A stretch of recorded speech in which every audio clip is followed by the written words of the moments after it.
Why the heck they didn't have that in Butler, Pennsylvania is really a disgrace. And that's something that has to really be looked at and looked at hard. We have a special guest joining us today. Thomas Baker is an international law enforcement consultant. He served as an FBI special agent for 33 years. He is the author of The Fall of the FBI. Tom, thank you so much for coming on. Great to be with you, Nate. I wanted to ask you about being the first FBI agent on the scene when Reagan was shot. Are there similarities and, of course, differences that you can draw from the attempt on Reagan and the attempt on Trump, specifically with the responses from both the Secret Service and the FBI? Yes, Nate, when President Reagan was shot, one thing we knew immediately, I mean, that night we sat down and thought about it, we're going to have to interview the president because he's at the scene. You always interview the victim, and they even have a hyphenated term in the FBI, a victim witness. You want to interview all the witnesses, which we were in the process of doing. And in the Reagan shooting, there were a lot of witnesses because we have been speaking to a group of several hundred labor leaders. And then when they were out on the street, press was present there. There were dozens and dozens of other witnesses there. In the Trump shooting, there were even more. I mean, potentially thousands of possible witnesses. But a key witness always is the victim. And you always have to interview the victim early before interpretation gets planted in their head. You know, people start hearing what happened from other people, and all of a sudden they're telling you what other people have told them rather than what they themselves are remembering firsthand. So you want to interview the victim as soon as possible. And in Reagan's case, we interviewed him about 2 days later. And why we even waited 2 days was that Reagan was far more seriously injured than Trump was. And he had a bullet lodged behind his heart. He had open heart surgery in effect, and they reached behind his heart and found this one bullet. So he's resting up, and after 2 days, we were able to arrange the appointment to interview him, and he was interviewed, and he really couldn't provide any details, but that's an interview that has to be done. I was shocked to find out that it was only this past Saturday, almost 3 weeks after the shoot of President Trump, before he was interviewed. That's I don't understand how that could happen.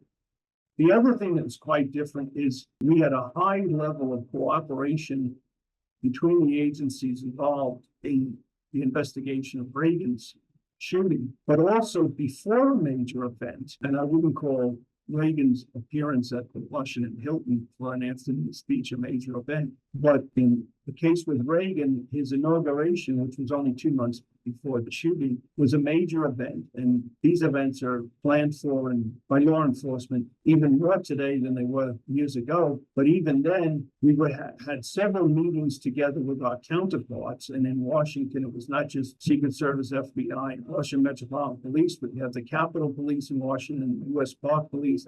We all met with one another numerous times. So that was one thing that happened. What that allows you to do, it allows you to learn and know your counterparts. So then when I showed up on the scene of Reagan's shooting, as I said before, the Secret Service and the Washington Metropolitan Police, a lot of them, they knew who I was. So things went a lot more smoothly.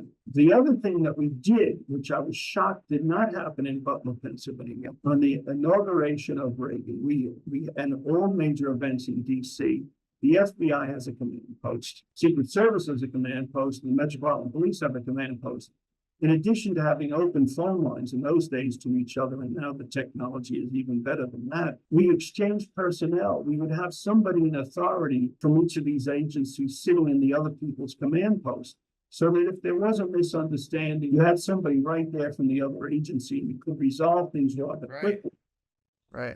That did not happen in Butler, and we now know, and it's a disgrace, that in the pre-planning meetings, the Secret Service wasn't even sitting down with the state and local police in Pennsylvania.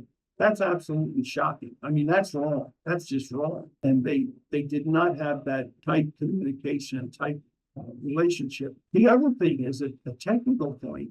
For years, in American law enforcement, there have been what we call common channels, and that the different federal agencies and the state police and others, they each do have their own radio channels.